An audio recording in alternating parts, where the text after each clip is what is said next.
Chers auditeurs, Dear listeners, bonjour. welcome to Comme d'Archi Podcast Season 5. Saison 5, dans le monde fascinant des architectes. And in the architectural projects. Je suis Anne-Charlotte Deponte, passionnée d'architecture et docteur des universités en histoire de l'archi. I am one of the spokespersons of Anne-Charlotte, who is a PhD in architecture history. Merci Thank you d'être avec moi aujourd'hui. to be with us today. Et And maintenant, now, lundi en français, place au talent. and Wednesday, let's talk projects. In English, of course. Bienvenue dans Comme d'Archi. Hello, dear listeners. Welcome to this summer's Comme d'Archi, dedicated to Ancient Olympia, Part 1.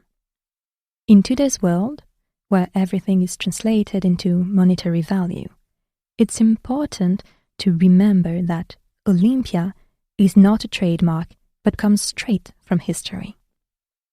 First of all, do you know where the ancient site of Olympia is located? In southern Greece, northwest of the Peloponnese, in the broad valley of the Arpheus. Yet, it is here that the Greek people, despite political fragmentation, have come to realize their unity, thanks to the games, which are held here every 4 years. And do you know how the games came about? Remains on the site attest to domestic occupation dating back to the Bronze Age, between 2000 and 1500 BC. Ancient cults have been located here, including that of Kronos, the Cretan god, on the summit of Mount Kronion. The cult of Zeus, represented as a warrior god and protector of the household and flocks, was then added. At the time, the local sanctuary consisted of a sacred area, the altis, with an altar of ashes. The first games were held in 776 BC under the presidency of the city of Pisa.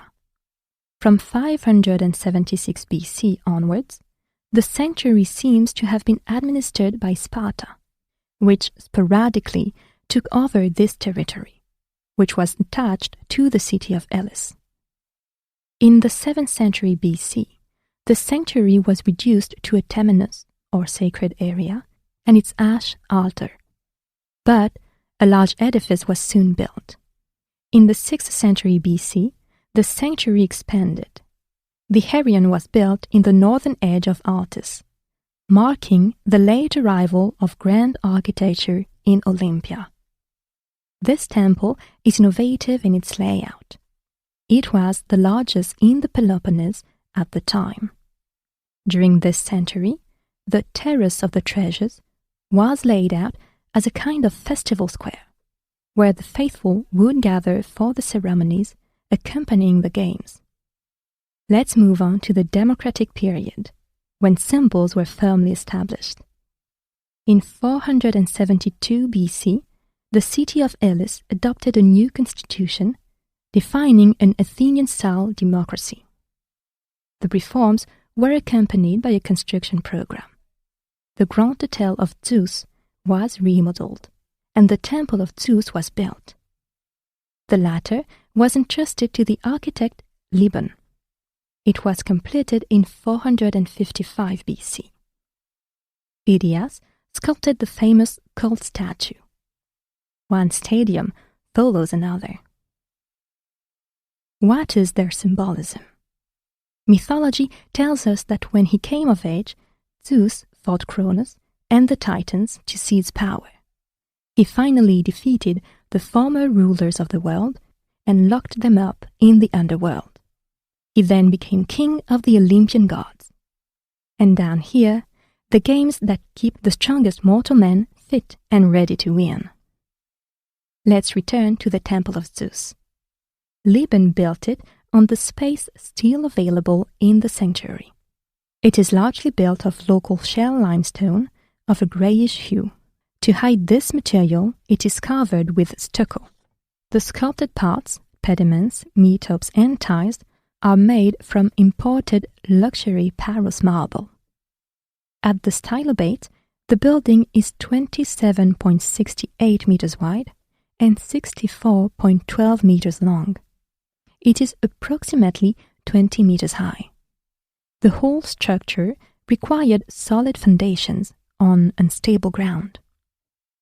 The historic temple, known as a hexastyle peripteron, has 13 columns on its long side, a number that conforms to the classical rules of Greek architecture. Their diameter is 2.23 meters. Their shafts consist of several fluted drums. The plan is dense, the colonnade massive.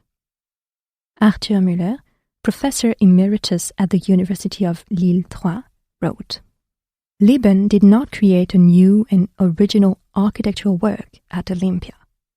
The idea of rupture, so dear to contemporary artists, is foreign to the Greek mentality. Moreover, the Doric order, with its rigorous rules and codified elements, left little room for the architect's imagination. His contribution lies more in the way he exploits and uses the rules to achieve harmony between all the elements in the whole. This harmony presupposes an overall plan, a project. In this case, Lieben's is perfectly recognizable. End of quote. The different parts of the building are highlighted by bright colors. The walls are white, the decor, the mot de nature, with red and blue accents. Inside, the cult statue, by the great Phidias, is executed in chryselephantine technique, i.e., in gold and ivory. It is one of the 7 wonders of the world. Venerated, dismantled, and transported to Constantinople, the statue finally disappeared in a fire. Its iconography has come down to us thanks to Roman coins. 12 meters high, it embodied the terrifying power of Zeus in the sanctuary of Olympia. In the world of men, Zeus was the guarantor of the power of kings and the authority of the laws of the city. Dear listeners, today, and in view of the many incivilities we suffer on a daily basis in Paris, I don't know if our Laetitia still has any city rules, and I doubt that a single statuary, playing on superstitions, would manage to get everyone to agree. But sport, potentially yes. And let's wish it on all sides. And what do you think? The behavior of the horde should tell us, shouldn't it? That said, in the light of contemporary events, we have every right to doubt that the very spirit of the truth is having any effect. Where are we heading?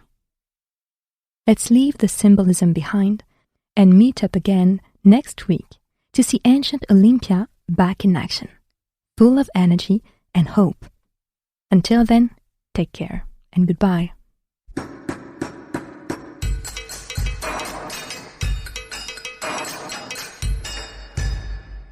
Thank you for listening. And thanks to the sound engineer who was collaborating with us today. Don't forget to tune in to our previews on Instagram at Comme d'Archi Podcast. If you enjoy this podcast, don't hesitate to promote it by giving it 5 stars and a little comment on Apple Podcast or on your favorite podcast platform. And above all, subscribe to listen to all of our episodes for free. See you soon, and until then, take care of yourself.